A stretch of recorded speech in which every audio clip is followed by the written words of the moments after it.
साहब प्रणाम, मैं हूं हिमांशु द्विवेदी और स्वागत है आपका हमारी खास पेशकश चर्चा में। चर्चा के तहत आज हमारा विषय है अडानी पर निगाहें, सरकार पर निशाना।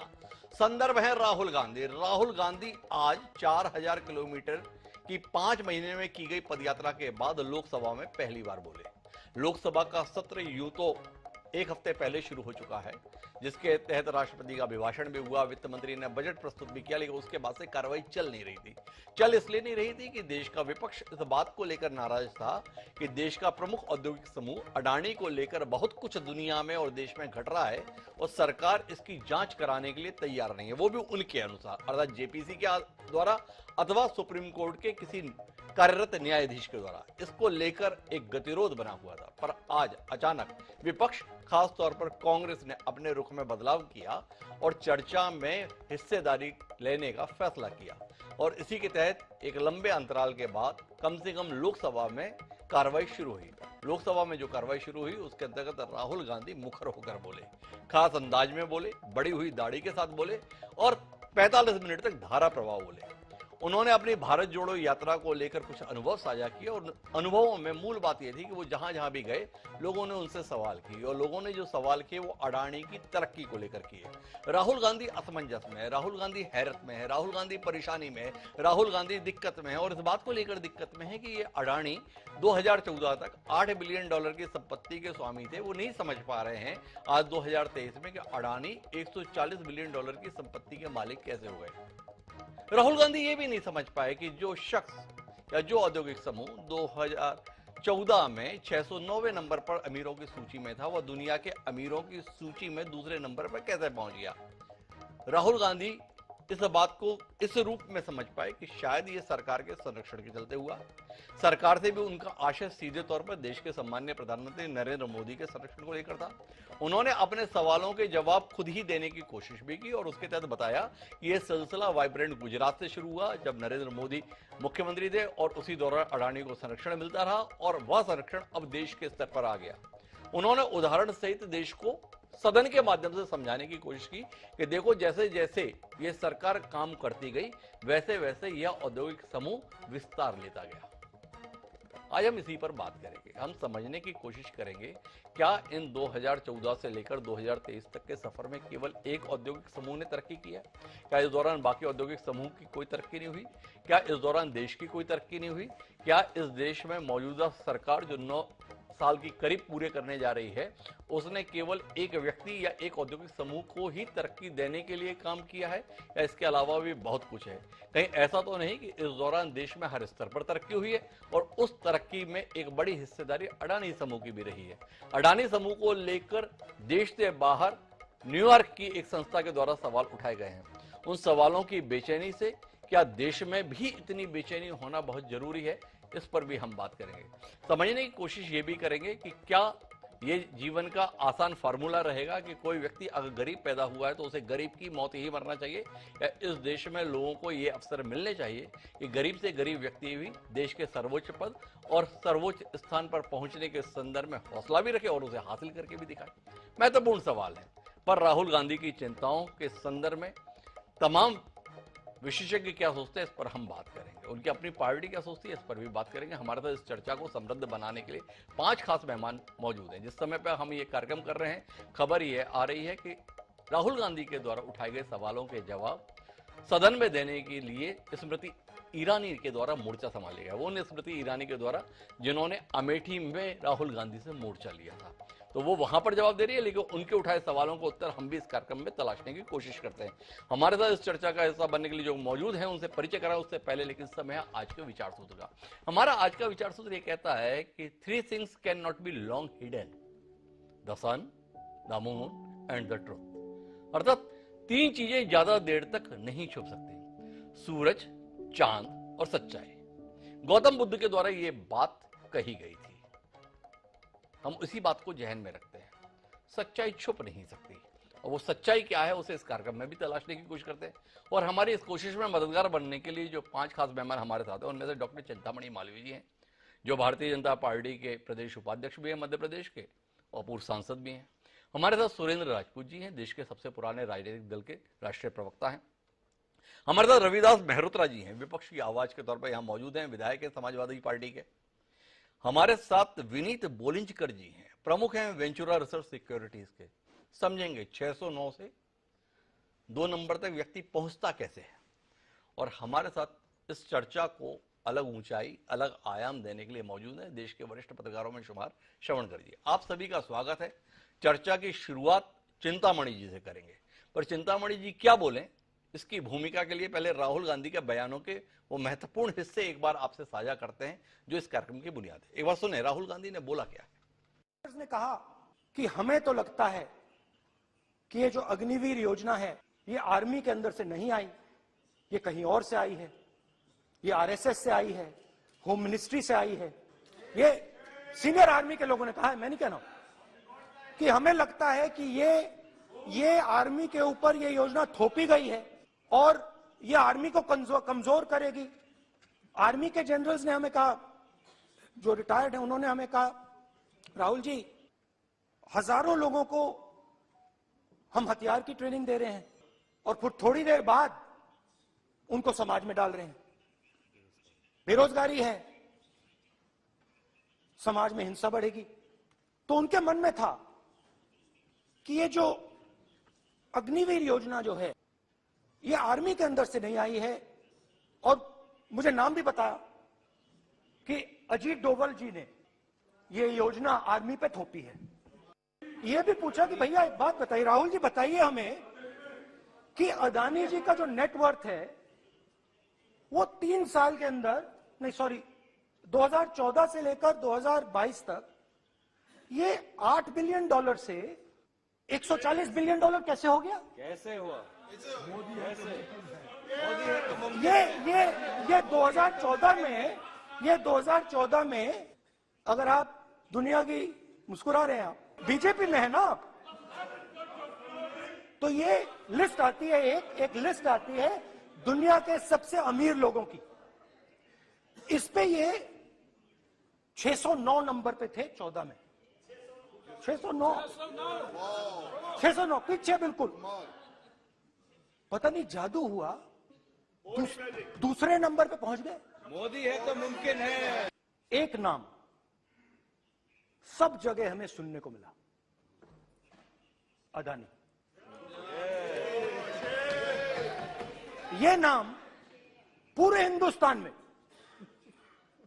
केरल में, तमिलनाडु में, महाराष्ट्र, कर्नाटका, हिमाचल, कश्मीर, सब जगह अदानी अदानी अदानी अदानी अदानी। तो मुझसे पूछा यार, बहुत सारे लोगों ने पूछा कि भैया राहुल जी बताइए,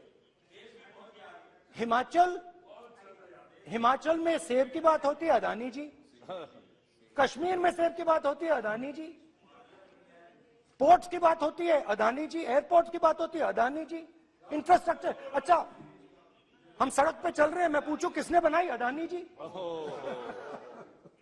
तो लोगों ने यह भी पूछा कि राहुल जी ये जो अदानी जी जो हैं इनकी सफलता कैसे हुई, ये इतने बिजनेसेस में कैसे घुस गए, इतनी सफलता कैसे प्राप्त हुई, और सबसे जरूरी सवाल, इनका हिंदुस्तान के प्रधानमंत्री के साथ क्या रिश्ता है और कैसा रिश्ता है, देश जानना चाहता है। तो देश जानना चाहता है। ये देखिए रिश्ता, ये देख लीजिए प्लीज पोस्टर माननीय सदस्य पब्लिक में। सर कुछ साल पहले सरकार ने हिंदुस्तान के एयरपोर्ट्स को डेवलप करने के लिए दिया।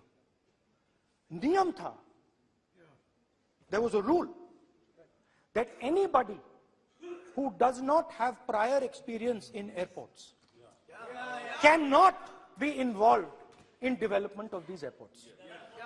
नहीं, गलत नहीं बोल रहा हूं। ऐसी कोई पार्टी थी जिसका अनुभव था? ये कौन सी बात कर रहे हैं? बोलिए। Okay please okay. रूल बनाया किसने बात नहीं है, रूल बदला किसने बात है। सर बोलने दीजिए। करना चाहिए सर, ऑथेंटिकेट करना चाहिए।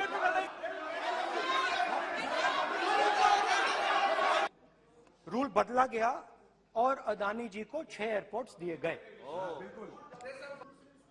was taken away by GVK, hijacked by using the agencies. CBI ED का प्रयोग कर जीवीके पर दबाव डालकर हिंदुस्तान की सरकार ने उस एयरपोर्ट को अदानी जी के हाथों में कर दिया। ये कोई मतलब नहीं है सर, ये ऐसा नहीं बोल सकते और वो सर तर्क रखना पड़ेगा। अगर एलिगेशन लगा रहे हैं तो आपको पूरा डॉक्यूमेंट प्रूफ के साथ आपको रखना पड़ेगा। दे देंगे आप ऐसे बातें नहीं दे कर सकते। देंगे और ये गंभीरता को समझिए, ये डॉक्यूमेंट्री प्रूफ दे देंगे। तो खूब बोले, जमकर बोले, पूरी वेदना के साथ बोले, सवालों के शक्ल में जवाब देते हुए बोले, राहुल गांधी बोले। अब मौका किसका है? चिंतामणि जी का है। चिंतामणि जी क्या कहेंगे? तसल्ली से बताया राहुल गांधी ने क्या हुआ 2014 से लेकर 2023 तक। जी चिंतामणि जी। देखिए ये चर्चा कई दिनों से चल रही और ये बात सूर्य के प्रकाश की तरह साफ है कि कोई उद्यमी एकदम पैदा नहीं होता और ना ही कोई कुछ ही सालों में इतना विकास कर सकता है। एक बहुत प्रसिद्ध इंटरव्यू खुद अडानी जी ने भी दिया और उसमें सारी चीजों का उन्होंने खुलासा दिया कि मुझे ज्यादा एक्सपोजर तो स्वयं राजीव गांधी जी ने दिया जी। उसके बाद जो नीतियां थी उन्होंने तो स्वयं कहा, उन्हीं की जबानी। तो जी। लगातार एक उद्यमी, एक साहसी, एक उद्योगपति धीरे धीरे विकास करता है और अपने चरम पर पहुंचता है, देश का नाम करता है, देश को संपन्न करता है। तो कांग्रेस को तकलीफ होती है क्योंकि कांग्रेस जो है वो केवल गरीबी में, जहालत में, अज्ञान में ही जीवित रहती है। देश यदि मजबूत होगा तो कांग्रेस को निश्चित रूप से परेशानी होगी। उसी परेशानी की अभिव्यक्ति आज राहुल गांधी जी ने की है। जो मांग उनकी है वो बहुत अन्यथा है कि प्रधानमंत्री जवाब दे। अरे भाई, शेयर मार्केट तो इतनी हजारों बार उठता है, गिरता है। हाँ, सरकार को उस पर जवाब देना चाहिए, उसकी अपनी प्रक्रिया है। फिर बहुत स्पष्ट LIC के CEO कर चुके हैं कि साहब हमारे जो है वो 0.1% शेयर भी उनके पास, 1% शेयर भी उनके पास हमने नहीं खरीदे। उनके उस 36,000 करोड़ के खरीदे, उस पर हमको 26,000 करोड़ फायदा हुआ है, ये वो कह चुके हैं। बैंकों ने कहा कि साहब केवल 19,000 करोड़ रुपया। तो सब कुछ स्पष्ट हो चुका है, निर्मला सीतारमण कर चुकी है। लेकिन चूंकि उन्हें एजेंडा बनाना है, मैं कहना चाहता हूं हिमांशु जी कि ये केवल और केवल जो मुद्दा विहीनता है विपक्ष के पास, तो ये कृत्रिम मुद्दे बनाने की कोशिश है। और जैसा कि आपने शुरू में ही जो घोष वाक्य दिया है कि सत्य सामने आता है, वो छुपता नहीं है। सूरज हो, चांद हो और सत्य हो, ये सामने आता है। आप देखिए कि धीरे धीरे अडानी की अरे चिंतामणि जी, एक मासूम से सवाल का उत्तर दीजिए ना। राहुल गांधी समझना चाह रहे हैं 4,000 किलोमीटर की पदयात्रा के बाद कि 2014 में एक व्यक्ति $8 बिलियन की संपत्ति का मालिक होता है, वो 2023 तक में $140 बिलियन का कैसे हो जाता है। वो ये भी समझना चाहते हैं कि दुनिया में अमीरों की सूची में जो शख्स 2014 में 609वें नंबर पे होता है, वो इन 9 साल के अंदर दुनिया के अमीरों की सूची में दूसरे नंबर पे कैसे आ जाता है। तो इसके संदर्भ में कुछ रोशनी दीजिए, कुछ अपनी खूबियां बताइए, कुछ अपना बखान कीजिए अपनी नीतियों का, कुछ अपना कार्य व्यवहार के संदर्भ में बताइए कि आप ऐसा करते हैं जिसके चलते इस प्रकार की उपलब्धि आती है। या आपके पास में नहीं है जानकारी, या कैसे हो गया? क्योंकि किसी अधिकारी के यहाँ जब छापे बापे पड़ते हैं तो उससे तो पूछ लिया जाता है, ये तुम्हारे पास में 10 लाख कहां से आ गए, या 50 लाख कहां से आ गए, ये तुम 10 साल पहले 1 करोड़ के आदमी थे, ये 3 करोड़ के आदमी कैसे हो गए। तो इसलिए सवाल है, कुछ तो बताइए चिंतामणि जी। देखिए, ये जो सारी संपत्ति उनकी ये घोषित संपत्ति है जी, टैक्स संपत्ति है, तो इसलिए वो सवाल तो बनता नहीं कि ये कहां से आ गया जी। और सारी एजेंसियां जो है वो लगातार अपना काम करती है, उन पर भी प्रश्न उठाना उचित नहीं है जी। ऐसे राहुल गांधी अज्ञान में पलते हैं। उन्हें ये नहीं पता है कि जब उनकी सरकार थी, जब देश में सिर्फ 3 करोड़ लोगों के बैंक में खाते थे, जी। आज 80 करोड़ लोगों के बैंक में खाते हैं। जी। उनकी जब सरकार थी, मात्र 16% लोगों के घरों में शौचालय थे शहरों में, बाकी गांव के गांव बिल्कुल बाहर ओपन डिफेकेशन करते थे। आज जो है लगभग 99% घरों में शौचालय बने हुए हैं जी। तो ऐसे अनेक उस समय जो है हम 90% सामान जो सामरिक और लड़ाकू सामान होता है, युद्ध का सामान होता है, हम विदेश से खरीदते थे। आज 70 से 75% तक हम खुद अपना बना रहे हैं। तो ये भी तो मिरेकल हुए हैं। ये मिरेकल उनके ध्यान में नहीं आता। और कोई साहसी, कोई उद्यमी अपनी बुद्धि से यदि कुछ करता है तो ये अपना अधिकार है और उसको प्रशंसा की जानी चाहिए। उसकी प्रशंसा की जानी चाहिए। डॉक्टर चिंतामणि का कहना है कि कोई अडानी ही इस दौरान नहीं बढ़े, और भी विभिन्न क्षेत्रों में काम हुआ जिसमें देश ने अभूतपूर्व उपलब्धियां हासिल की हैं। तो इस बात को लेकर कांग्रेस इतनी बेचैन क्यों है, कांग्रेस इतनी परेशान क्यों है? अब इसका उत्तर किससे मिलेगा? सुरेंद्र राजपूत जी से मिलेगा। सुरेंद्र राजपूत जी बताएंगे किस बात से बेचैन है। बेचैन हो गए राहुल गांधी या प्रधानमंत्री के साथ अडानी जी कितनी बार गए हैं? दुनिया के सबसे ताकतवर देशों के जो राष्ट्राध्यक्ष आते हैं वो अपने साथ में पूरी टीम लेके आते हैं उद्योगपतियों की, उसमें तो आप परेशान नहीं होते। अगर इस देश का प्रधानमंत्री अपने साथ इस देश के उद्योगपतियों की बेहतरी के लिए संभावनाएं अगर तलाशे तो ये गुनाह है।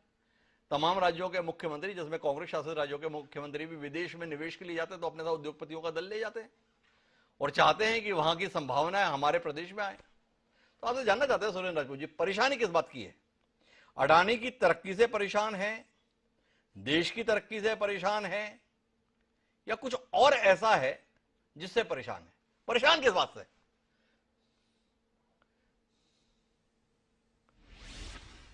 हिमांशु भाई, एक बड़ी पुरानी पिक्चर का गाना था जी, आपके जमाने की है। कहते हैं कि सच्चाई छुप नहीं सकती बनावट के असूलों से, कि खुशबू आ भी नहीं सकती कभी कागज के फूलों से। जी, आपको तो याद ही होगा अच्छे तरीके से। चिंतामणि जी बड़े दोहरे रवैये की बात कर रहे हैं। जी, चिंतामणि जी एक तरफ तो कहते हैं कि साहब अडानी साहब ने बताया कि हमें तो ज्यादा कांग्रेस के जमाने में तरक्की करी, और दूसरी तरफ चिंतामणि जी, मेरी आवाज गूंज रही है, मेरे ही कान में आ रही है जी, तो दूसरी तरफ चिंतामणि जी कह रहे हैं कि कांग्रेस तो सारे उद्योगपतियों को गरीब रखना चाहती थी। भाई चिंतामणि जी एक तय कर लो लय, किस तरफ रहना है? कांग्रेस गरीब रखती थी या कांग्रेस उद्योगपतियों को बताती थी? चिंतामणि जी की जो समस्या है वो ये है, और भारतीय जनता पार्टी की, नरेंद्र मोदी जी से लेकर चिंतामणि जी तक।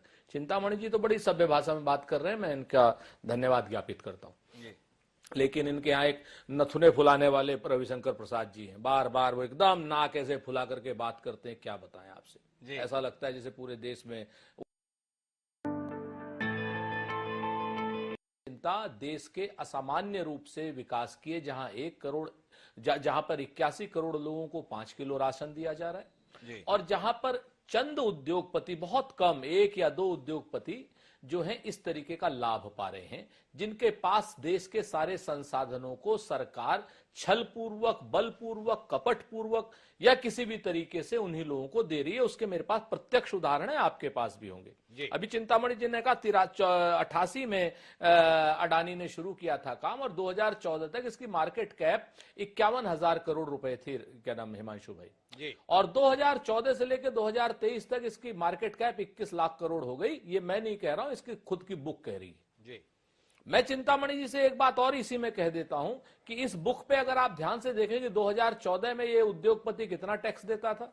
अगर इसका टैक्स 41 गुना बढ़ा है तो मुझे बता दें। ये सारा इनकम टैक्स समाज में रहता है, कोई दिक्कत वाली बात नहीं।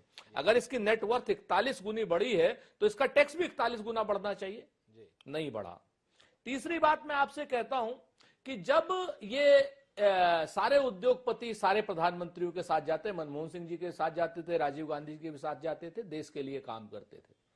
लेकिन ये पहली बार 2014 के बाद हो रहा है हिमांशु भाई, जब उद्योगपतियों के लिए प्रधानमंत्री जी काम कर रहे हैं, एक पर्सनल और व्यक्तिगत फेवर कर रहे हैं, जिसका मैं आपको प्रत्यक्ष उदाहरण देता हूं। श्रीलंका के जो मिनिस्टर थे, उन्होंने बाकायदा वहां की सरकार के सामने, वहां की संसद के सामने, वहां के न्याय के सामने ऑन ओथ कहा कि साहब हमें राजपक्षे का मेरे पास फोन आया था, जो मेरा प्राइम मिनिस्टर था, उन्होंने बाकायदा सिफारिश की कि यहाँ का ये जो एनर्जी का पावर हाउस है और एनर्जी है, ये आपको अडानी से लेनी है। ये पहली बार हुआ, कभी किसी प्रधानमंत्री ने इस तरीके की सिफारिश नहीं की।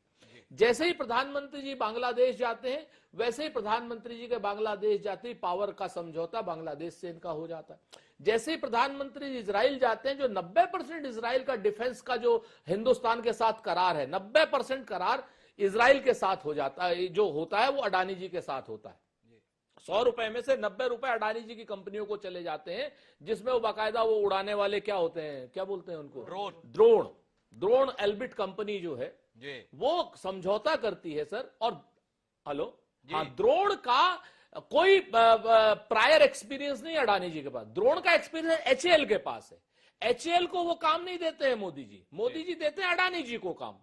आप देखिए, देश के जो 15 पोर्ट हैं वो सारे के सारे अडानी जी को हो जाते हैं। एयरपोर्ट जो है, एक एयरपोर्ट जीवीके को था मुंबई वाला, बुलिंग करके फोर्सफुली उस जीवीके से वो एयरपोर्ट जो है अडानी जी को दे दिया जाता है।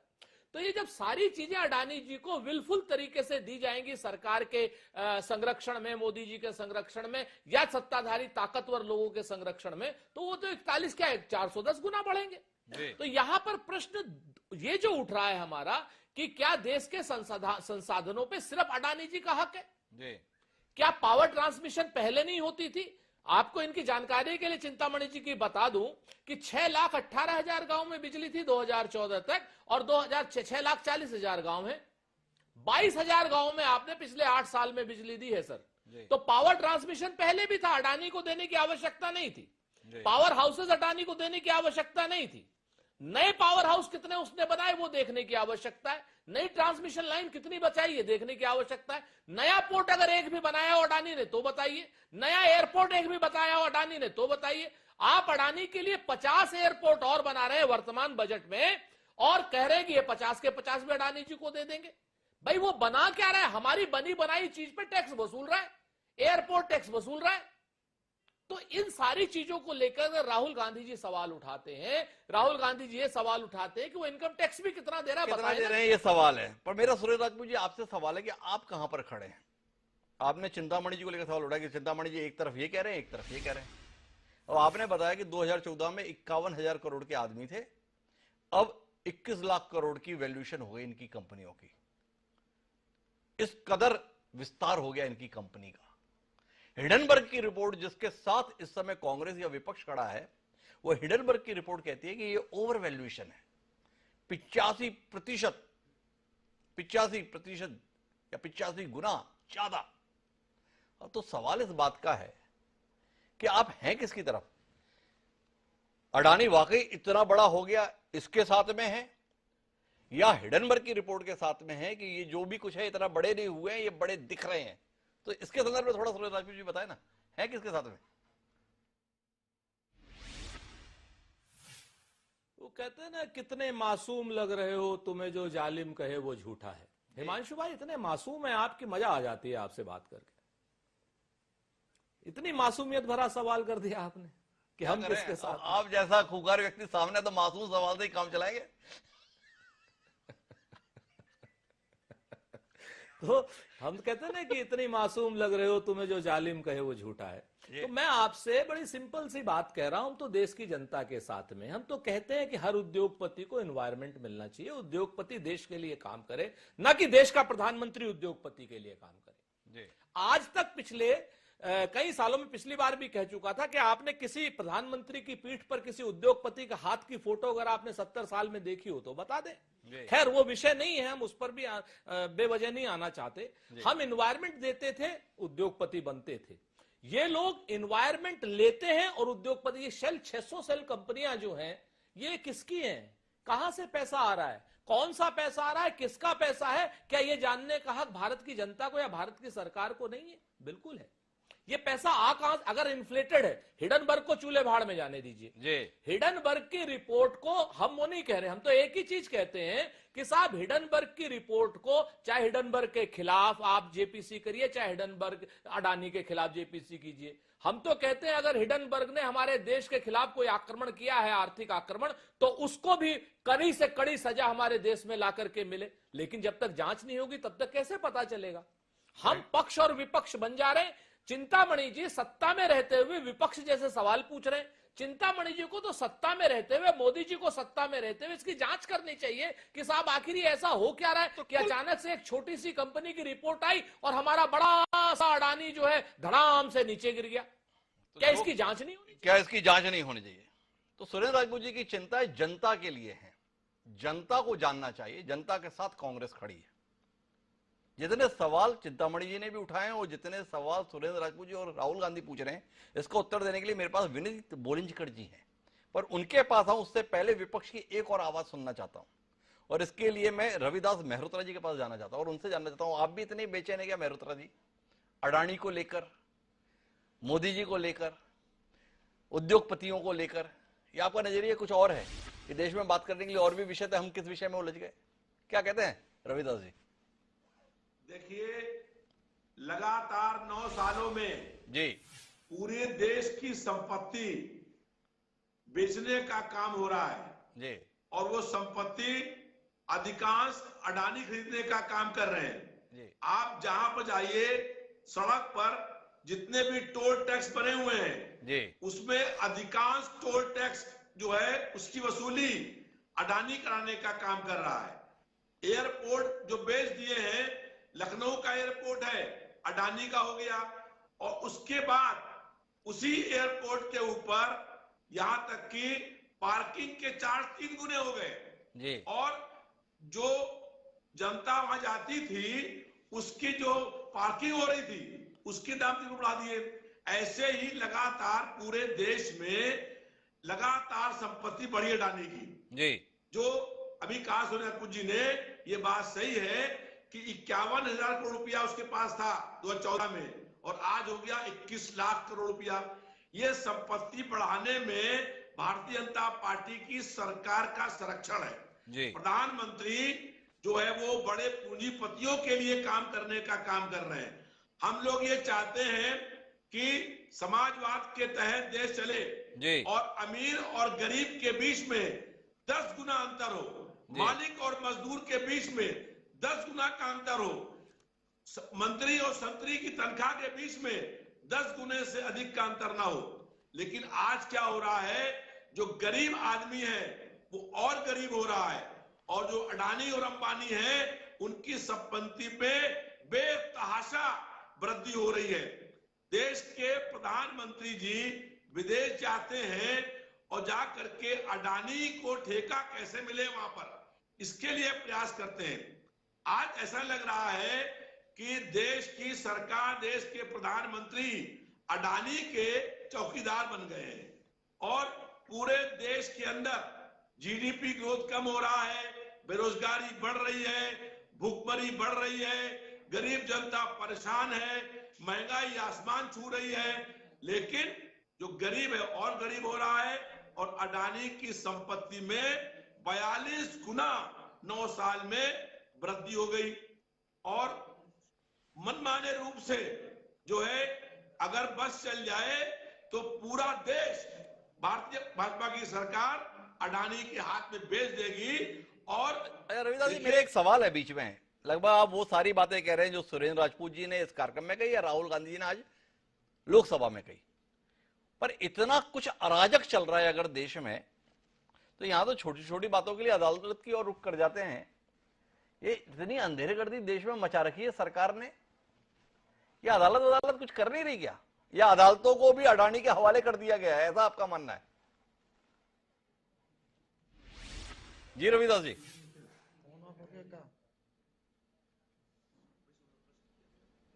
ये सुनो, जल्दी आओ आशु। रविदास जी के पास मैं वापस रुक करूंगा, पर इनके उत्तर चाहिए राहुल जी के सवाल का, सुरेंद्र राजपूत जी के सवाल का, रविदास मेहरोत्रा जी के द्वारा की गई उसकी पुनरावृत्ति का। तो विनीत जी, आपसे समझना चाहता हूं, दो मासूम से सवाल, 609 से दूसरे नंबर पे कैसे, $8 बिलियन से $140 बिलियन कैसे? तो आप तो इस खेल के महारथी हैं, आप देखते हैं कौन कहां से कहां पहुंच जाता है और कहां से कहां आ जाता है। आपके पास उत्तर है कैसे? मैं आपको थोड़ा सा मेरे को सुनने की पेशेंस रखिए। दूसरी चीज क्या है ना, मैं राजनीतिक विश्लेषण नहीं करूंगा, मैं आर्थिक विश्लेषण करूंगा। जी देखिए, 2014 के पहले भारत में ऐसी स्थिति थी कि हमें पता नहीं था कि हमारा क्या होने है। जी। हम लोग फ्रैजाइल 5 में पहुंच गए थे, मतलब worst countries of the world. जी आज की डेट में हम टॉप 3 में हैं। जी परचेसिंग पावर पैरिटी में हमने यूएसए को भी पीछे छोड़ दिया है। ये दो चीज है। दूसरी चीज है, अपने स्टॉक मार्केट जो $400 बिलियन था 2013-14 में, आज 9 गुना बढ़ गई। जी तो उनकी संपत्ति क्यों बढ़ी है मैं आपको बताता हूँ। आपको मैं 3-4 उदाहरण देता हूँ आपको। जी जैसे अगर हम सोलर रिन्यूएबल एनर्जी की बात करें, सोलर एनर्जी की बात करें, वर्ल्ड में प्रथा थी कि 100-150 मेगावाट के ऊपर कोई प्लांट नहीं लगाए जाते।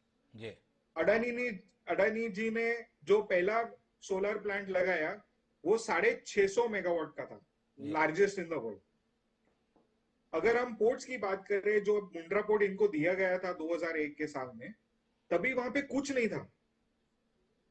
आज और वर्ल्ड के जो सबसे लार्जेस्ट पोर्ट होते हैं 100-200 मिलियन टन के होते जी पर एनम। इन्होंने स्टार्ट की, आज की डेट में ये 300 मिलियन मेट्रिक टन का पोर्ट है। और इसकी पोजीशनिंग ऐसी है कि 25 साल में ये 1 billion metric ton capacity manage कर सकते। जी तो जो पूंजीपति अपनी पूंजी लगा के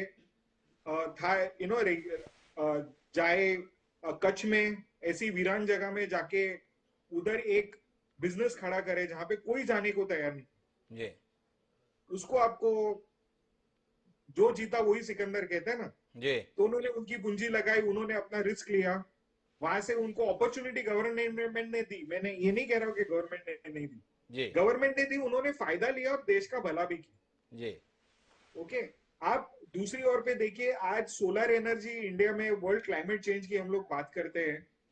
ओके, आज की डेट में अडानी जी सोलर में वर्ल्ड्स लार्जेस्ट कंपनी बनने जा रही है बाय 25। अगर ये 25 गीगावाट या 25,000 मेगावाट का ये क्रिएट करते हैं, और इनके जितने भी बिजनेस देखो आप, इनके मार्जिन्स बहुत हाई है। जैसे इनका ट्रांसमिशन बिजनेस है, जी ओके, इन्होंने ट्रांसमिशन में इंडिया की फर्स्ट हाई टेंशन वायर लगाई थी 1000 किलोमीटर की रेंज की। जी ये काम किसी ने पहले किया नहीं। ओके, इनकी सोच बड़ी है। जहां पे इंडिया को 4 गीगावाट की डेटा सेंटर में रिक्वायरमेंट है, ये सोच रखते हैं कि मैं 1 गीगावाट 25% तक का मैं करूं। जी ओके, सो जो आदमी बड़ी सोच रखता है, जो अपनी पूंजी लगा के निवेश करके यशस्वी हो जाता है, उसको मार्केट तो रिवॉर्ड तो करेगी। मार्केट रिवर्ट करेगा। एक बात और समझना चाहता हूं विनीत बोलिंजकर जी, ये 2014 से लेकर 2023 तक में अडानी कहां से कहां पहुंच गए ये तो बताया गया। आप तो शेयर मार्केट के खिलाड़ी हैं, देखते हैं क्या घट रहा है क्या नहीं हो रहा है। केवल अडानी ऐसे बड़े या और भी लोग हैं जिन्होंने ऐसी कोई तरक्की हासिल की है इन 9 साल में, या देश की सरकार ने इन 9 साल में जो भी अच्छा वातावरण बनाया तथाकथित रूप से, उसे केवल एक ही आदमी या एक ही समूह समझ पाया? इसलिए जहां कहीं पे भी देखते हैं निगाह वहां अडानी अडानी और अडानी दिखता है, या बाकी के लिए भी कोई संभावना रही? नहीं, एक्चुअली आप देखेंगे तो इंडिया में जो 500 कंपनियां हैं ना, जो टॉप 500 कंपनियां हैं जी, इनके जो सारे एंटरप्रेनर्स है, प्रोमोटर्स है, ये सब बिलियनर है जी इनके भी धंधे छोटे थे 2014 में। जी इन्होंने राइट पॉलिसीज का एनवायरनमेंट, राइट स्ट्रेटेजी, उसकी वजह से इतने बड़े बने। और इंडिया इतना बड़ा मार्केट है आज की डेट में। देखिए विनीत जी, थोड़ा नाम तो बताइए ना। आपने कह तो दिया कि बने हैं, पर कौन बने? थोड़ा जानकारी में हमारे इजाफा कीजिए। मुकेश भाई भी बने जी, मुकेश अडानी बने, सारे JSW स्टील के जिंदल्स बने जी, इंफोसिस में लोग बने, सारी कंपनी बनी, इतने सारे स्टार्टअप खड़े हो गए। आपको पता नहीं रहेगा, एक स्टार्टअप है जोहो जो 2,500 करोड़ का प्रॉफिट करता है जी, अनलिस्टेड कंपनी है। इतने सारे हीरोज हैं इंडिया में कि इनकी गिनती करूं तो कम है। तो विनीत जी बता रहे हैं कि अडानी ने मौके के अनुसार जो नीतियां आई, एक बड़ी सोच के तहत काम किया और उसके तहत ये विस्तार लिया। पर श्रवण जी के पास में अलग दृष्टि है। श्रवण जी, आपसे जानना चाहता हूं, राहुल गांधी एक फोटो दिखा रहे हैं जिसमें बता रहे हैं कि देखो हवाई जहाज है, हवाई जहाज में नरेंद्र मोदी बैठे हुए हैं और साथ में गौतम अडानी भी साथ में बैठे हुए हैं। आपके पास तो 50 साल से ज्यादा पत्रकारिता का तजुर्बा है। आपने अपने जीवन में पहली बार देखा कि कोई मुख्यमंत्री या प्रधानमंत्री किसी विमान में बैठा हो और उसके साथ में कोई उद्योगपति बैठा हो? अगर यही आधार है तो फिर क्या किसी भी उद्योगपति के लिए इस देश में काम करने की गुंजाइश है? एक सवाल। दूसरा सवाल इस बात को लेकर है कि सरकार इतना सुनने के लिए तैयार क्यों है? एक रिपोर्ट आई, उस रिपोर्ट पर शेयर बाजार रिएक्ट कर रहा है, शेयर धराशायी हो रहा है, उसमें लगे सार्वजनिक बैंकों के पैसे को लेकर सवाल उठ रहा है। अगर सरकार का कोई इन्वॉल्वमेंट नहीं है, सरकार की किसी व्यक्ति विशेष के प्रति कोई लगाव की स्थिति नहीं है, तो जांच के संदर्भ में परहेज क्यों है? यह सवाल जहन में आता है। आप तो लगातार खुद सवाल करते हैं और उनके उत्तर भी खोजते हैं, विशेषज्ञता है आपकी। वर्तमान में कौन से सवाल है और उनके क्या उत्तर आप खोज पाए हैं, जानने में हम सबकी बड़ी दिलचस्पी है। राहुल गांधी के सवालों पर तो आपकी टिप्पणी चाहिए ही, पर आपके अपने सवाल और उनके मिले उत्तर भी थोड़ा साझा हो जाए। देखिए, मैं हिमांशु जी, मैं राहुल गांधी ने क्या सवाल किए उनको दोहराना नहीं चाहता जी। उनको दोहराने का कोई मतलब नहीं है जी। जो पहला वाइब्रेंट गुजरात हुआ था, मैं वहां उपस्थित था जी, अहमदाबाद में, गांधीनगर में। और जो मुंद्रा पोर्ट का जब उद्घाटन हुआ था तब भी मैं वहां मुंद्रा पोर्ट पर था। विनीत जी क्या कह रहे हैं मेरी समझ के बाहर है, क्योंकि मैं मूर्ख आदमी हूं, तो मैं समझ नहीं सकता। मैं केवल ये जानना चाहता हूं, मेरी रुचि ये है कि ये सरकार किन मुद्दों पर सत्ता में आई थी। जी। मुद्दे थे 2G घोटाला, कोयला घोटाला, भ्रष्टाचार, महंगाई। इन मुद्दों पर ही सरकार सत्ता में आई थी। मैं अडानी जी ने कैसे संपत्ति अर्जित की, नंबर 2 पर 609 से कैसे पहुंचे, 8 बिलियन से 140 बिलियन पर कैसे पहुंचे, विनीत जी जो कह रहे हैं सुन लीजिए उसको। दुनिया के किसी देश में कोई उद्योगपति नहीं पहुंचा है, किसी भी देश में,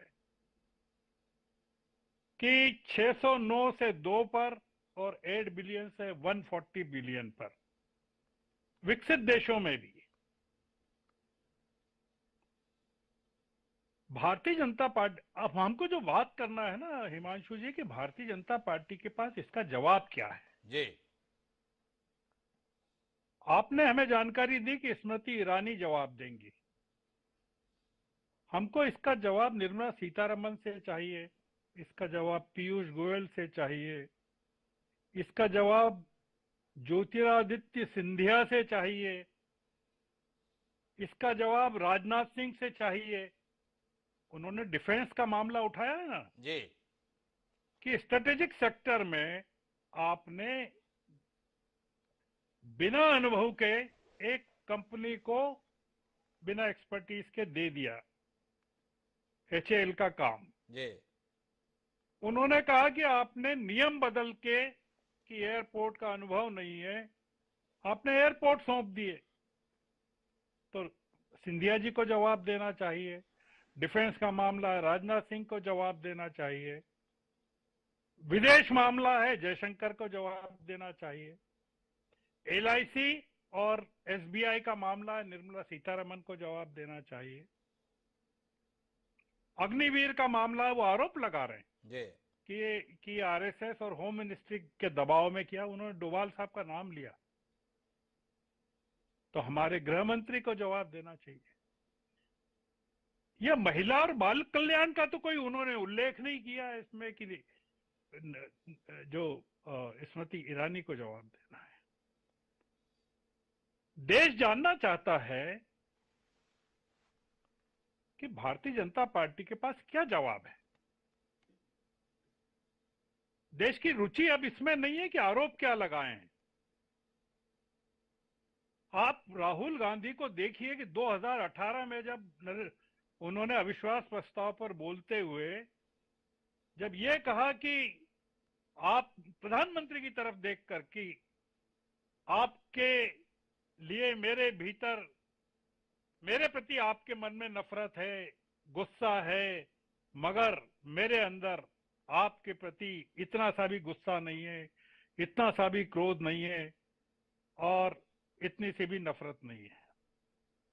और उसके बाद वो उठ के गए और उन्होंने प्रधानमंत्री को गले लगा लिया। ये 20 जुलाई 2018 की बात है जी। और फिर वहां से लौटते हैं और सिंधिया को आंख मार के कहा कि तुम जाओ भारतीय जनता पार्टी में शामिल हो जाओ, और वो शामिल हो गए।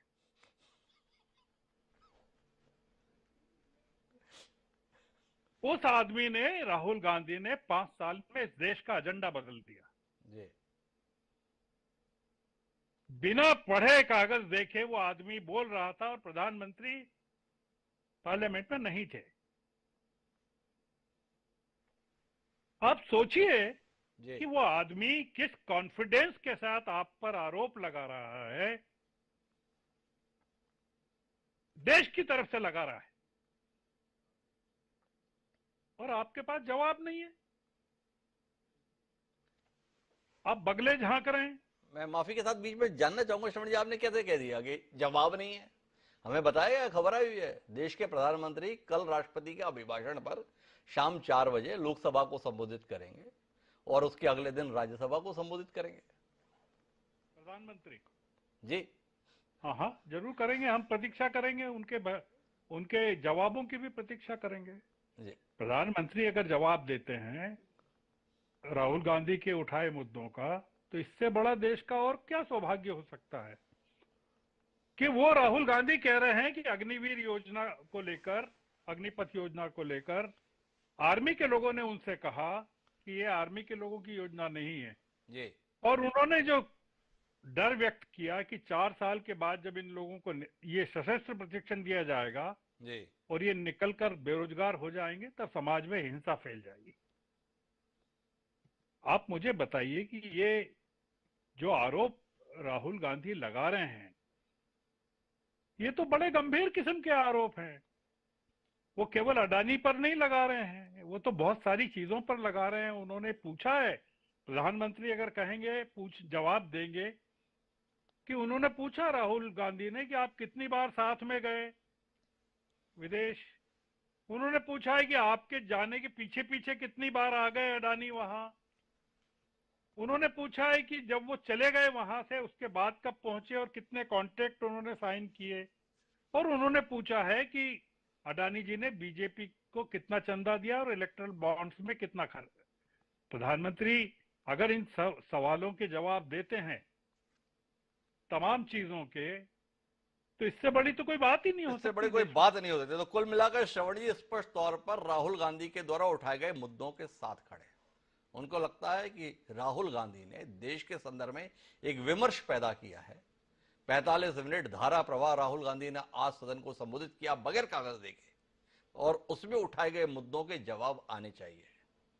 डॉक्टर चिंतामणि मालवीय जी, राहुल गांधी को तो आप गंभीरता से लेने के लिए तैयार नहीं होते, पर पत्रकारिता क्षेत्र के शलाका पुरुष हैं श्रवण गर्ग, उनकी प्रामाणिकता, उनकी प्रतिबद्धता को लेकर लोग कायल रहे। क्या कहते हैं? अब श्रवण जी को भी खारिज कर देंगे आप, जैसे राहुल गांधी को खारिज कर देते? जी चिंतामणि जी।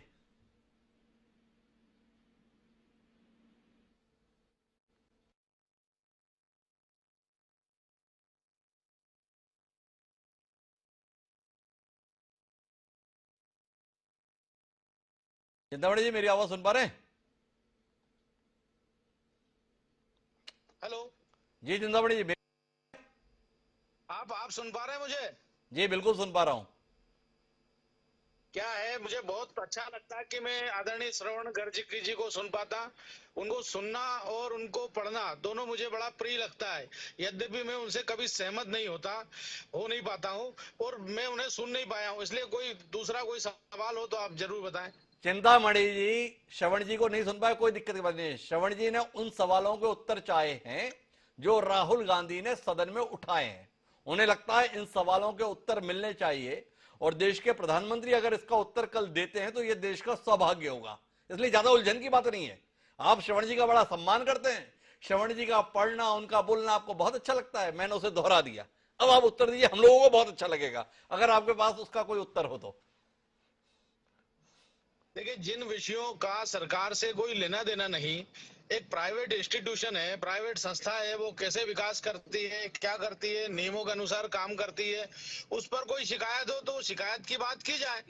इस तरह कहना कि नहीं हर बात पर प्रधानमंत्री जवाब देंगे, तो मुझे लगता है कि ये उस संसद की मर्यादा, ये पूरा शरारतपूर्ण है। इनको ना संसद चलने देना है, ना उनके कोई सवाल चाहिए, ना उनके कोई जवाब चाहिए। इन्हें केवल चूंकि कोई मुद्दा इनके पास नहीं है, इसलिए कोशिश करते हैं कि चूंकि हम तो अभी श्रवण जी को इतना मैंने जरूर सुना कि जिन मुद्दों पर सरकार आई थी कि ये महंगाई है, भ्रष्टाचार है, ये है, देखिए वो बहुत पीछे छूट गया। उसके बाद देश इतना आगे बढ़ा है, वो विकास नहीं है, क्रांति है। इस देश में 9 सालों में जो काम हुए हैं वो पिछले 60 सालों में उतने काम नहीं हुए। आप स्वयं देखिए, आंकड़ों में बात कीजिए, हमारी इकोनॉमी कहाँ जा रही है। और जो बार बार हमारे उद्यमों पर सवाल उठाते हैं, मैं उन्हें शंका की दृष्टि से देखता हूं। इसलिए कि आप देखिए टाटा, आप देखिए हमारे पास धनुष तोप नहीं थी और हमने बोफोर्स तोप खरीदी। 36 साल तक हम कोई तोप नहीं खरीद पाए, हम उसी तोप से काम चला रहे थे। माननीय प्रधानमंत्री जी ने टाटा से कहा कि आप तोप बनाइए। टाटा ने कहा कि मुझे अनुभव नहीं है, मैं हथियार नहीं बनाता, लेकिन उन्होंने कहा कि हम टेक्नोलॉजी देंगे, आप तोप बनाइए। आज धनुष और दुनिया की सर्वश्रेष्ठ तोपों में से एक है। तो हम जो पूरे विश्व में जो उद्यमी है वो हथियार बना रहे हैं, और हमारी सरकार ने भी अगर उस पद्धति का पालन किया और हमारे उद्यमियों को आगे लाने का काम किया, तो इसमें क्या बुरा है। हमारा देश मजबूत हो रहा है। लेकिन चूंकि कांग्रेस के डीएनए में ही देश का विरोध है, देश का अच्छा होते, भला होते, विकास होते वो देख नहीं सकती, और इसलिए बार बार इस तरह के विषय उठाते हैं। ये कोई दूसरे विषय उन्होंने नहीं उठाए, उन्होंने ये विषय नहीं किया कि भाई कोई बाहर की कोई संस्था है और वो ऐसे प्रश्न उठाती है तो उसके साथ हमारा विपक्ष क्यों जाता है। वास्तव में ये टूल किट का हिस्सा है, और उस टूल किट के तहत मोदी जी की छवि को नुकसान पहुंचाने की कोशिश है, लेकिन ये असफल कोशिश है। और आप देखिएगा कि अडानी भी और हमारे देश की अर्थव्यवस्था भी और प्रधानमंत्री मोदी भी मजबूती के साथ सामने आएंगे। तो चिंतामणि ये तो कह दिया अडानी जी मजबूती के साथ आगे आएंगे, क्या कर लोगे सुरेंद्र राजपूत जी? सवाल है। दूसरा महत्वपूर्ण जो मुद्दा है वो मुद्दा इस बात को लेकर है कि आप इस बात को लेकर बेचैन है कि अडानी को हथियार बनाने के संदर्भ में बगैर अनुभव के कॉन्ट्रैक्ट दे दिया। पर ये तो भारत की अन्य कंपनियों के साथ भी हुआ। ये बात तो चिंतामणि जी कह रहे हैं, महिंद्रा के संदर्भ में भी आया, अंबानी के संदर्भ में भी आया, टाटा के संदर्भ में भी आया। कहीं तो शुरुआत होगी। सदन में रविशंकर प्रसाद जी भी बोल रहे थे, हवाई जहाज के संदर्भ में जब बात हो रही थी, एयरपोर्ट के संदर्भ में, बोले जीएमआर को दिया गया था। जीएमआर ने पहले कौन सा एयरपोर्ट बनाया था? आप लोगों ने दिया, वो दिल्ली में बना। क्या कहते हैं सुरेंद्र राजपूत जी? इनोवेशन के संदर्भ में, पहल के संदर्भ में भारतीय कंपनियों को प्रोत्साहन देने की कोशिश सरकार कर रही है और आपसे बर्दाश्त नहीं हो रहा। इतनी हिराकत भरी दृष्टि से आप भारतीय कंपनियों को देखना चाहते हैं, उन्हें पिछड़ा रखना चाहते हैं, ऐसा महसूस कर रहे हैं चिंतामणि जी या उनकी पार्टी। क्या कहते हैं? अब दुर्भाग्य है ये, मैं आज की डेट में बताऊं कि भारतीय जनता पार्टी की सत्ता से अगर कोई सवाल पूछता है तो उसको वो देशद्रोही, देश विरोधी ताकतें ये सब बता देते हैं। यही सारे सवाल 2014 से पहले जब हमसे पूछे जाते थे तो हम कभी किसी भारतीय जनता पार्टी के कार्यकर्ता को, नेता को, अटल जी को, अडवाणी जी को देशद्रोही नहीं कहते थे। हम अपनी चिंताएं बताते थे, सरकार उसका निराकरण करती थी कि हमने ये चीज की। जैसे अगर हमने टाटा से अगर हम तोप बनवा रहे हैं तो टाटा को हमने ये टेक्नोलॉजी दी और फील्ड गन फैक्ट्री दे दी, जो फील्ड गन फैक्ट्री पहले हमारे यहाँ काम करती थी। अगर यही HAL का सौदा अडानी के पास हो जाता तो हम ड्रोन पे सवाल नहीं उठाते, क्योंकि HAL के पास ऑलरेडी वो टेक्नोलॉजी है। आप बात समझिए, GVK ने पहले दिल्ली का एयरपोर्ट बनाया था, उसके बाद बंबई का एयरपोर्ट बनाया। अडानी ने ना पहले कोई दिल्ली का बनाया था, ना बंबई का, ना मुद्रा का। अगर हम ये प्रश्न उठाते हैं तो हम देशद्रोही नहीं है। हमारे प्रश्नों के जवाब दीजिए आप हमें। जवाब अगर नहीं दे सकते तो कम से कम भगवान के लिए देशद्रोही तो मत कहिए। आने वाली मासूम सी दलील है, भाई आप हमारे सवालों को उत्तर नहीं दे सकते, कोई बात नहीं, पर हमें देशद्रोही करार मत दीजिए। एक तथ्यागत रूप से सुधार करना चाहता हूं। दिल्ली का एयरपोर्ट GMR के द्वारा बनाया गया, मुंबई का एयरपोर्ट GVK के द्वारा बनाया गया। तथ्यात्मक रूप से केवल इतनी बात है। पर सुरेंद्र राजपूत जी, सवाल जो था वो इस बात को लेकर था कि इन्होंने पहले कोई एयरपोर्ट नहीं बनाया था, लेकिन इन्हें काम दिया गया और इन्होंने दुनिया के सबसे बेहतरीन एयरपोर्ट बनाकर दिखाए।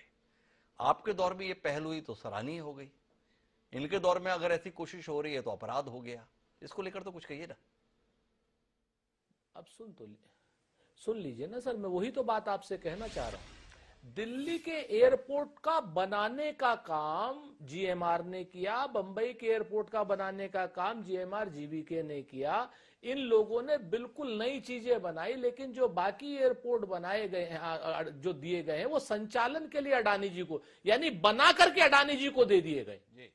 अडानी जी को पूरा अनुभव चलाने का बिल्कुल नहीं। 31% ट्रैफिक पर आज की डेट में अडानी जी का कब्जा है और 70% जल परिवहन पर अडानी जी का कब्जा है।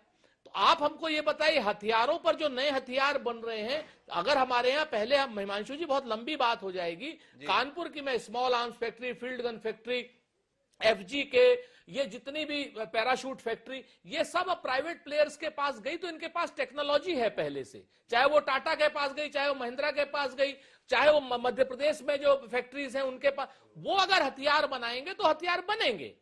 एचएएल भी अगर प्राइवेटाइज हो रही होती, इस उपक्रम को भी बेच दिया होता और वो उपक्रम अगर अडानी जी ने खरीद लिया होता तो हमारा प्रश्न नहीं था। फिर हमारा प्रश्न होता है कि आपने ये उपक्रम खरीदे कैसे, ये मोदी जी से हम पूछते। जिनके पास टेक्नोलॉजी नहीं है, हम ये बात कर रहे हैं, वो कैसे बनाएंगे और वो भी बनाएंगे। कुल मिलाकर अडानी को हर स्तर पर फेवर मिलता है सरकार की नीतियों के माध्यम से, सरकार के तौर तरीकों के माध्यम से, और इसके संदर्भ में उत्तर चाहिए। कुल मिलाकर बात इतनी है। मैं वापस विनीत जी के पास आखिरी टिप्पणी के लिए आऊंगा। विनीत जी, घेरे में अडानी है, उनको सरकार के स्तर पर अतिरिक्त संरक्षण प्राप्त है, ऐसी शिकायत है। शेयर मार्केट के विशेषज्ञ होने के नाते आपसे जानना चाहता हूं, क्या अडानी समूह इसका उत्तर देने में समर्थ है, या सरकार के भरोसे पर ही अब अडानी समूह का भविष्य निर्भर है?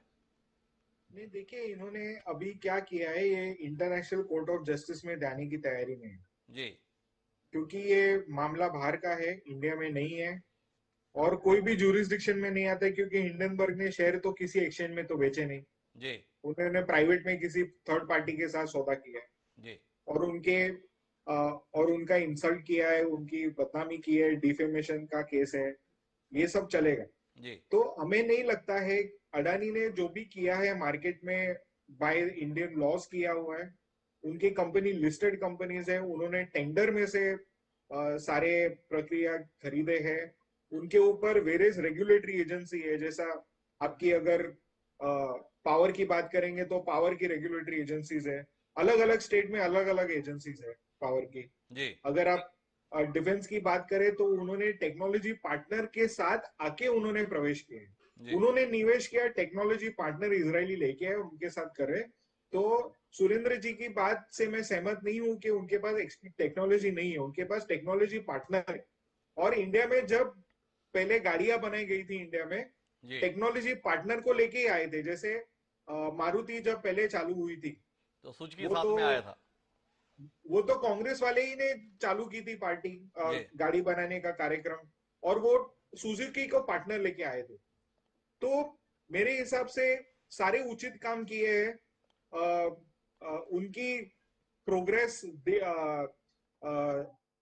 मतलब it is good to talk about it, और एक उदाहरण है हमारे लिए कि कैसे एक आदमी इंडियन जाके इंटरनेशनल मार्केट में दूसरे नंबर पे पहुंचे। उन्हें लगता है कि एक वातावरण और अपनी सोच, अपनी दृष्टि, अपनी कर्मठता से कोई व्यक्ति भारत का अंतर्राष्ट्रीय पटल पर कितनी ऊंचाई ले सकता है, ये एक उदाहरण है। हमें इसे समझने की कोशिश करनी चाहिए। तो विनीत जी इस राय के साथ है। एक आखिरी टिप्पणी मुझे रविदास मेहरोत्रा जी से चाहिए। उलझन में हूं, इतने दिन से संसद ठप थी, आज अचानक विपक्ष तैयार हो गया चर्चा के लिए राज्यपाल राष्ट्रपति के अभिभाषण पर। आम आदमी पार्टी और बहुजन समाज पार्टी ने बहिष्कार किया, बाकी सारे लोग राजी हो गए। क्या हुआ ऐसा जिसके कारण राजी हो गए? क्या अब आपको लगता है कि ज्यादा कुछ बचा नहीं है, इसलिए आगे बढ़ जाएं? नहीं, हम लोग ये चाहते हैं जी कि सदन में बहस हो जी और सरकार विपक्ष के सवालों का जवाब दे। भारतीय जनता पार्टी की सरकार जो है विपक्ष के सवालों से भागने का काम करती है, और ऐसा लग रहा है कि भारतीय जनता पार्टी के प्रवक्ता जो हैं ये अडानी के प्रवक्ता हो गए हैं और भारतीय जनता पार्टी की सरकार केवल जो बड़े पूंजीपति हैं उनके लिए काम कर रही है, उनके लिए काम कर रही है। और भाजपा के प्रवक्ता अडानी की प्रवक्ता के तौर पर भूमिका निभाने की कोशिश कर रहे हैं, ये कहना है रविदास मेहरोत्रा जी का। अब मुझे आखिरी टिप्पणी श्रवण जी से लेनी है। इस पूरे घटनाक्रम के बीच में भविष्य को लेकर कोई उम्मीद देख रहे हैं श्रवण जी? कुछ बेहतर होकर निकलेगा या सब कुछ बर्बाद होकर रहेगा? ये सवाल जहन में आता है जब इस स्तर पर टकराव होता है, इस स्तर पर सवाल होते हैं, तो भविष्य क्या देख रहे हैं आप? आखिरी टिप्पणी आपकी इस कार्यक्रम में। देखिए, बहुत भविष्य में बहुत बेहतर देख रहा हूँ देश के लिए जी। और इसमें जो हुआ है पूरा का पूरा हिंडनबर्ग की रिपोर्ट ने जो किया है और राहुल गांधी की यात्रा से जो देश में माहौल पैदा हुआ है, जो अपनी यात्रा के अनुभव उन्होंने सुनाए जी 3600 किलोमीटर की यात्रा के। जी देखिए हिमांशु जी, जो इस पूरे प्रकरण से या पूरे घटनाक्रम से जो पिछले 2-3 महीने में चला है, उसने देश के एजेंडे को बदल दिया है। देश का जो एजेंडा जिस सांप्रदायिकता पर चल रहा था, हिंदू मुस्लिम विभाजन पर चल रहा था, विभाजन की विभीषिका को याद करने पर जो चल रहा था, वो पूरा का पूरा जो एजेंडा था वो बदल गया। ये देश की सबसे बड़ी, मतलब राहुल गांधी अगर कहते हैं कि राष्ट्रपति के अभिभाषण में बेरोजगारी का कोई उल्लेख नहीं है जी, तो ये एक बड़ी बात है कि आप उसमें, या अग्निपथ योजना का एक केवल एक लाइन है उसमें केवल जी। तो अगर देश का एजेंडा रोजगार बनता है, देश का एजेंडा महंगाई बनता है, देश का एजेंडा अगर भ्रष्टाचार बनता है और ये चर्चा में आता है कि इस सरकार के कार्यकाल में केवल कुछ लोगों की, आप मुझे बताइए कि देश के आम आदमी की आय 2014 से 2023 के बीच में क्या उतनी ही बढ़ी है, उसी प्रोपोर्शन में बढ़ी है जितनी अडानी की बढ़ी है? तो मैं ये जानना चाहता हूं, मेरी रुचि इस मामले में यह है कि 2014 में जो महंगाई थी जी मनमोहन सिंह के राज में, आज कितनी महंगाई है? आप 2014 में जितने बेरोजगार थे, आज कितने बेरोजगार हैं? हमको इन चीजों का जवाब चाहिए। चीजों का जवाब चाहिए। तो कुल मिलाकर श्रवण जी एक अलग दृष्टि दे रहे हैं। उनका कहना है कि आज के इस चर्चा से जो राहुल गांधी ने लोकसभा में माहौल बनाकर प्रस्तुत की, इसके चलते अगर देश की बुनियादी समस्याएं एजेंडे में आती हैं तो फिर देश के भविष्य को लेकर उम्मीद जागती है। हम विभाजन के संदर्भ में, हिंदू मुसलमान के संदर्भ में, हिंदू के धर्म की स्थापना के संदर्भ में अगर उलझे रह जाएंगे तो मूलभूत मुद्दों पर बात कब होगी? बेरोजगारी के संदर्भ में, महंगाई के संदर्भ में, इस देश के 137 करोड़ लोगों के पिछले 9 साल के अंदर जीवन में आए बदलाव के संदर्भ में कुछ तथ्यपरक बातचीत होनी चाहिए। और हिडनबर्ग की रिपोर्ट के आधार पर ही सही, अगर अडानी की रातों रात हुई तरक्की के संदर्भ में सत्य जनता के सामने आएगा तो इससे देश का भलाई होगा। देखें क्या सरकार समय रहते हुए इन उठाए गए प्रश्नों के समुचित उत्तर दे पाने में सफल होती है या फिर कहीं और दाएं बाएं कर देती है। दिलचस्पी रहेगी अगले 2 दिन सदन में क्या कुछ होता है इसे जानने में। बहरहाल आप सभी मेहमानों का बहुत बहुत धन्यवाद इस चर्चा का हिस्सा बनने के लिए। समय है अब आज के शेर का। हमारा आज का शेर राहुल गांधी को समर्पित है। हमारा आज का शेर कहता है, कहिए तो आसमां को जमी पर उतार लाएं, कहिए तो आसमां को जमी पर उतार लाएं, मुश्किल नहीं है कुछ भी अगर ठान लिया जाए। शहरयार के द्वारा यह कहा गया था। 5 माह तकरीबन 4000 किलोमीटर की पदयात्रा के बाद बढ़ी हुई दाढ़ी के साथ राहुल गांधी आज लोकसभा के माध्यम से देश से रूबरू हुए। उन्होंने बुनियादी मुद्दे उठाए, उनमें से कुछ मुद्दे ऐसे भी हैं जो वो पहले भी उठाते रहे, पर इसके बावजूद भी उन उठाए हुए मुद्दों का समुचित जवाब अगर सदन से आएगा तो निश्चित रूप से देश में लोकतंत्र के प्रति लोगों की आस्था को बढ़ाएगा। हमें इन जवाबों का इंतजार रहेगा। इसी के साथ अब मुझे दिया, कल फिर मिलेंगे नए विषय के साथ। तब तक के लिए